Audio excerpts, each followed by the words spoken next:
Muhammad Azam UP India سے پوچھتے ہیں مفتی صاحب قسم ٹوٹنے کا کیا کفارہ ہوگا؟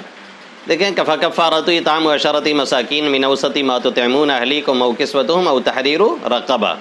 قرآن نے بیان فرمایا ہے کہ کفارہ جو ہے 10 مسکین کو کھانا کھلانا ہے جتنا آپ اوسط درجے کا کھاتے ہیں، تو کھلائیں گے اگر تو صبح شام دونوں وقت کھلانا پڑے گا 10 مسکینوں کو، صبح شام دونوں وقت۔ اور اگر کھلائیں نہیں بلکہ آپ کیا کریں، دیں، فدیہ جیسے دیتے ہیں، فطرہ دیتے ہیں، صحیح کفارہ کی رقم کسی کو دیں یا گیہوں وغیرہ دیں، تو پھر ہر ایک کو فطرہ کے بقدر دینا پڑے گا۔ فطرہ کی جو رقم ہوتی ہے، فطرہ کی جو مقدار ہوتی ہے، اسی مقدار کے اعتبار سے دینا پڑے گا۔ یہ تو کھلانے کا معاملہ تھا، کھلا نہیں سکتے آدمی، لباس دے رہا ہے تو اتنا لباس دے جس سے سطر چھپ جائے۔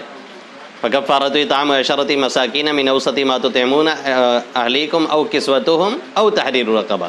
تیسرے نمبر پہ ہے پھر کسی غلام یا باندی وغیرہ کو آزاد کرنا۔